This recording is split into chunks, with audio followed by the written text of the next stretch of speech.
O Marco falou que o judaísmo passou a ter esse teor mais messiânico e nacionalista, com um Deus do próprio povo somente após o cativeiro da Babilônia. O judaísmo passou a ter esse teor mais messiânico e nacionalista. A parte de messiânico pensando assim, alguém que vai reestabelecer a dinastia davídica, o reino soberano ali de Judá, ou de um Judá-Israel, isso é principalmente depois do exílio, porque a experiência de perder a soberania é a experiência do exílio. Então a esperança de que isso vai voltar um dia, ela é bastante cultivada no exílio. Quanto à questão nacionalista, todas as religiões, todas as tradições, todas as culturas antigas são bem nacionalistas, né? Nesse sentido de territorialistas, de provincianas, de tipo assim, o Deus é o nosso Deus, ele luta com a gente, ele vai para o campo de batalha com a gente. O nosso território expande por causa do nosso Deus, o nosso território contrai porque o nosso Deus nos abandonou, porque nos entregou na mão de outros povos.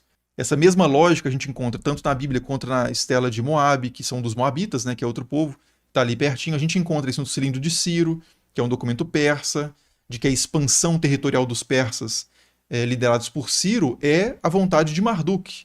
Então, assim, que é o Deus dele, né, e é o Deus dele e dos povos, e é o Deus que vai reinar soberano sobre todo o território que ele conquista. Então, existe uma dimensão bastante geográfica e bastante territorialista nessa compreensão do divino em várias sociedades, né? Incluindo aí as pessoas que escreveram a Bíblia hebraica. Mas isso bem antes do cativeiro babilônico, né? O próprio nome, né, Israel, é El lutará, El contenderá, El lutará por nós, El vai à nossa frente, né? Algo nesse sentido. El significando aí Deus, seja no sentido genérico, seja no sentido específico do nome da divindade cananeia, El, né? Que aparece nas tabuinhas de Ugarit. Agora, o termo genérico ficaria meio estranho aí, né? Tipo assim, um Deus genérico lutará por nós. Daniel mandou aqui, parabéns pelo canal e pelos conteúdos. Você acredita na história de Maria e Pantero, né? O Pantera? Não, não acredito, né? Essa é uma tradição posterior que aparece no Talmud. Ela é citada também pelo Celso, né? Posteriormente, isso aparece numa contestação do Celso no Orígenes. É uma história de que Maria teria tido um caso, né, fora do casamento e teria sido engravidada por uma figura que, na descrição do Celso, eu acho que é um soldado romano, no Talmud é um judeu local, ou o contrário, não lembro agora, mas tem essa divergência, né? O tal do Pantera, em um caso, é um judeu, em outro caso, é um soldado romano. E ela teria tido Jesus desse relacionamento, né? Claramente uma peça difamatória de um princípio que já é muito de uma história que é muito valorizada desde o início do cristianismo, que é a questão do nascimento virginal, né? Que é uma coisa que ele de fato levanta suspeitas, né? Nascimentos virginais são coisas que não acontecem o tempo todo assim. Se acontece, a sua primeira reação é a reação de duvidar. Se eu falasse, por exemplo, que eu nasci de nascimento virginal, quantos por cento da população mundial você acha que acreditaria de cara nessa declaração? Então eu acho que não é irrazoável uma pessoa, diante de falar assim, Jesus nasceu de uma virgem, o cara falar assim, opa, tem coisa aí, né? E aí uma forma de explicar isso humanamente, e que, claro, era um golpe duríssimo no cristianismo, né? Porque acusa a mãe de Jesus de uma imoralidade, é a ideia lá do tal do Pantera, né? De que esse negócio de nascimento de Jesus de uma virgem vem de uma relação extraconjugal. Ah, vocês estão falando de uma virgem aí, porque todo mundo sabe que não é de José, então deve ser de alguém aí, né? Quem sabe um soldado romano, sei lá. Então isso é uma coisa que circulava no contexto de polêmicas anticristãs, mas que isso aparece assim, em fontes tardias, que eu não vejo motivo para considerar como sólidos o suficiente para levar isso para um estudo de Jesus histórico, né? Me parece mais uma fonte uma história muito mais relevante para falar sobre esse contexto antigo de polêmicas entre cristãos e não cristãos, né? O que circulava ali como argumentos de um lado ou de outro.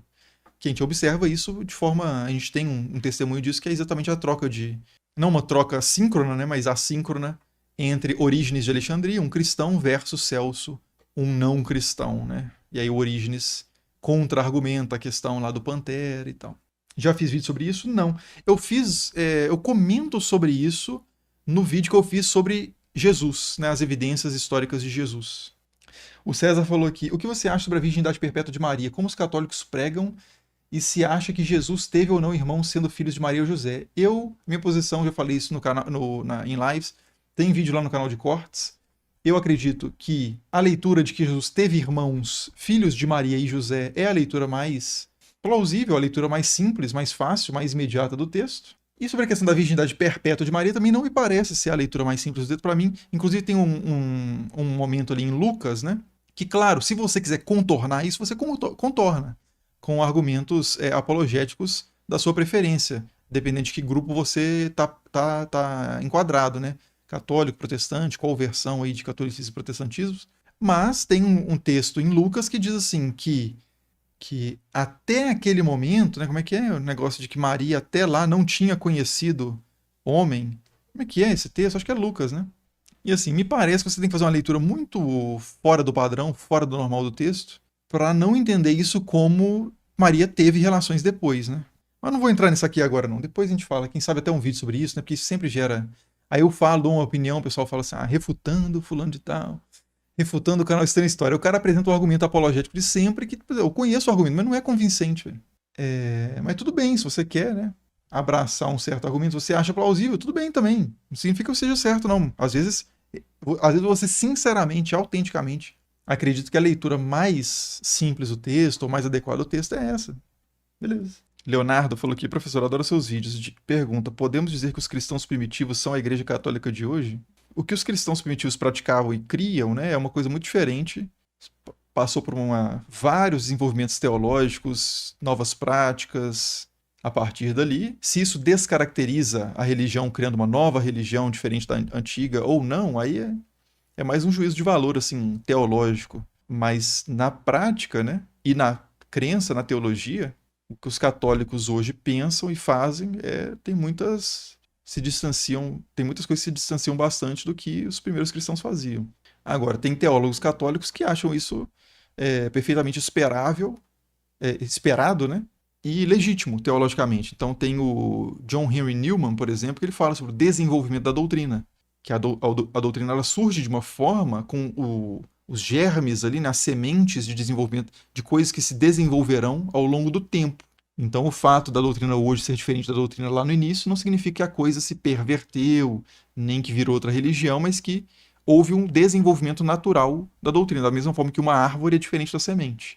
A doutrina dos cristãos primitivos é diferente do catolicismo de hoje. Esse é um argumento teológico católico sobre essa questão, né? Mas isso não tem como um historiador bater o martelo e falar assim, analisamos as evidências a Igreja Católica de hoje é a continuação legítima do cristianismo primitivo. Não.